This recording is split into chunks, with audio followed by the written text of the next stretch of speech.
भारत माता के भारत माता के वंदे मातरम जय श्री राम जय श्री राम जय श्री राम जय Shri Ram. Before the BSF reinforcement could get there, ये लोकल लोग ही वहां पर इतने सारे आ गए डंडे शंडे लेके कि बॉर्डर गार्ड्स को वहां से भागना पड़ा।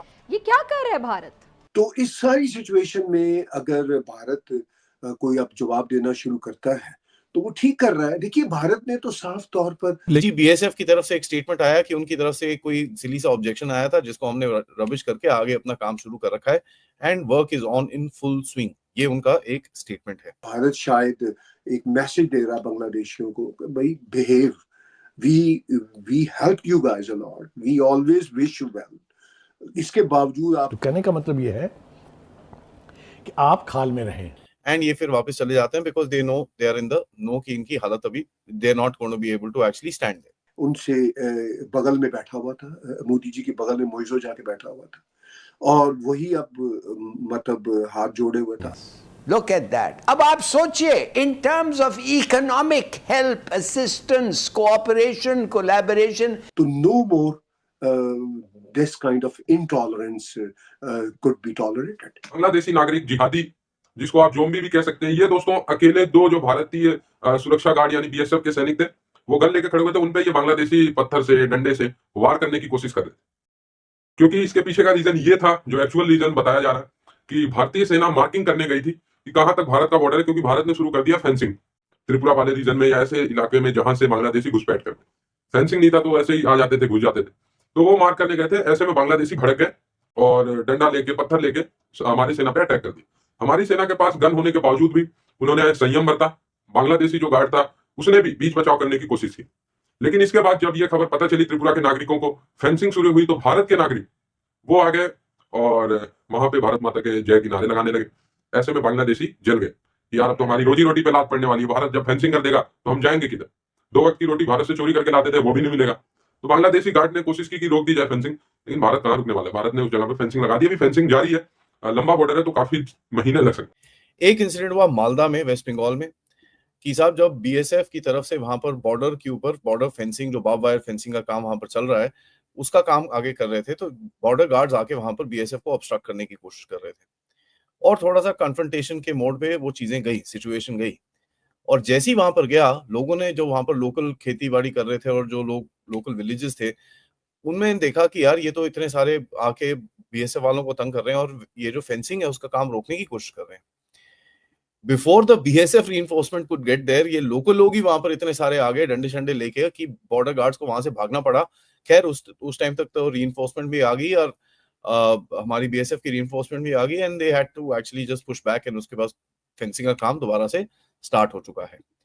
डीजी बीएसएफ की तरफ से एक स्टेटमेंट आया कि उनकी तरफ से कोई सिली सा ऑब्जेक्शन आया था जिसको हमने रबिश करके आगे अपना काम शुरू कर रखा है and work is on in full swing. ये उनका एक स्टेटमेंट है। उन्होंने बोला देखिए यार ये लोग कभी कभार आके ऐसे उल्टे काम करते हैं, लेकिन we always basically confront them, tell them what is right what is wrong, and ये फिर वापस चले जाते हैं because they know they are in the know कि इनकी हालत अभी they are not going to be able to actually stand there. देखिए बहुत सारी रीजंस हो सकती हैं। एज ए जर्नलिस्ट जो हमें एपरेंट नजर आता है वो ये है कि बांग्लादेश में ये जो सरकारी तब्दीलियां हुई हैं, जो वहाँ पे प्रोटेस्ट हुए और जिस तरह इंडिया के खिलाफ एक वहाँ पे कैंपेन चली और जिस तरह बांग्लादेश में इस्लामिस्ट का कमबैक हो रहा है, वो बांग्लादेश के लिए भी अच्छा नहीं है। और जब आप भारत के लिए इतना टॉक्सिक नैरेटिव चलाएंगे और माइंडसेट इतना खराब होगा, तो भारत ने तो बांग्लादेश का बहुत साथ दिया, ताकि बांग्लादेश बना ही भारत की मदद से था। अगर भारत मदद ना करता तो बांग्लादेश नामी देश ही शायद इस दुनिया के नक्शे पे ना होता।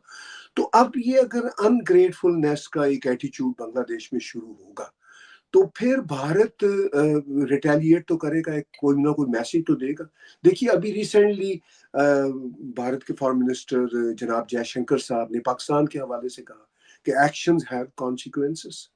तो जो कुछ बांग्लादेश में जिस तरह हिंदुओं के साथ जुल्म शुरू हो गया है, भारत के साथ नफरत की फजा शुरू हो गई है। आपको याद होगा कि वो जो मालदीव में जिस तरह मोइजू की सरकार ने किया कि इंडिया आउट, तो उसके बाद वही आप मोदी जी की तीसरी ओथ सेरेमनी पे उनसे बगल में बैठा हुआ था, मोदी जी के बगल में मोइजो जाके बैठा हुआ था, और वही अब मतलब हाथ जोड़े हुए था। अच्छा, भारत की कभी ऐसी पॉलिसी भी नहीं है कि कोई दूसरे हाथ जोड़े। भारत का सिर्फ ये होता है कि भाई अगर प्यार से, अमन से आप रहेंगे तो हमारी तरफ से भी प्यार मिलेगा। अगर आप दहशतगर्दी की बात करेंगे, हमारे खिलाफ प्रोपेगेंडा चलाएंगे, तो जैसा कि उन्होंने कहा जयशंकर जी ने कि uninterrupted talk with Pakistan is over, तो वही मामला शायद मैं ये कह सकता हूँ कि अगर बांग्लादेश की तरफ से ये एक टॉक्सिक नैरेटिव बढ़ता रहा तो बांग्लादेशियों को फिर भारत की तरफ से वो जो अनइंटरप्टेड डायलॉग वाला मामला है वो वहां पे भी ओवर है, वो भी फिर अपना मैसेज देंगे। तो मैं ये समझता हूँ कि भारत की बीजेपी की सरकार खास तौर पर 2 टर्म से, पहली टर्म में तो उन्होंने सबको एकोमोडेट करने की कोशिश की, मोदी जी ने पाकिस्तान को भी एकोमोडेट करने की कोशिश की, पाकिस्तान भी पहुंच गए, प्राइम मिनिस्टर नवाज शरीफ को भी उस वक्त उन्होंने बुलाया था, सब कुछ करके देख लिया। लेकिन जब प्यार का जवाब प्यार से नहीं मिला, प्यार का जवाब पठानकोट टेरर अटैक से मिला, उड़ी टेरर अटैक से मिला, तो फिर सर्जिकल स्ट्राइक्स भी की।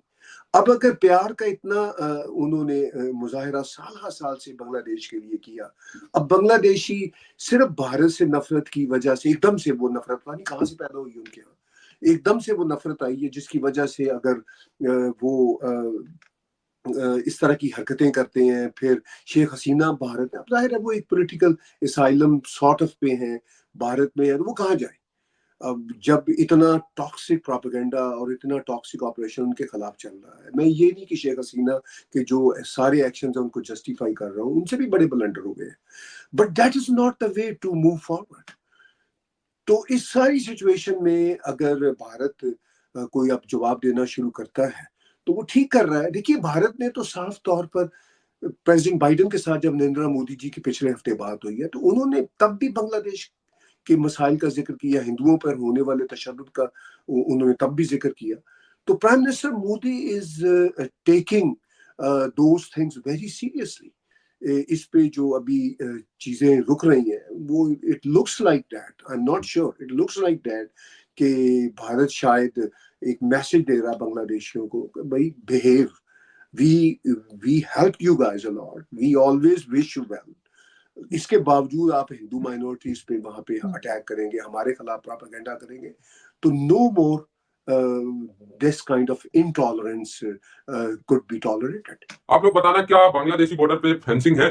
अभी बहुत, अगर जहां तक आंकड़े मैं गूगल से सर्च कर रहा था, काफी पुराने आंकड़े थे, भारत और बांग्लादेश के बीच जितना भी बॉर्डर है उसमें सिर्फ 4 से 5% ये फेंसिंग किया गया। 95% से ज्यादा बॉर्डर फेंसलेस है, कोई बाढ़ नहीं है वहां।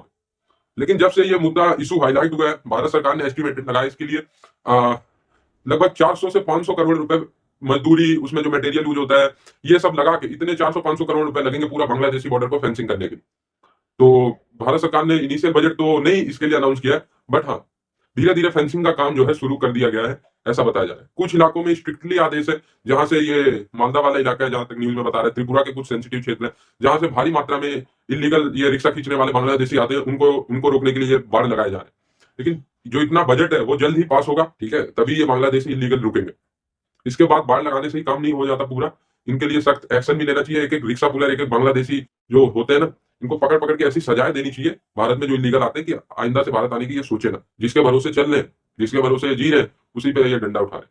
खैर, भारतीय सेना बहुत संयम बरत रही है, पता नहीं क्या सेंट्रल गवर्नमेंट की नीति, इनको तो चाहिए भूंज दे यार, ठीक है, अंधाधुंध कर दे।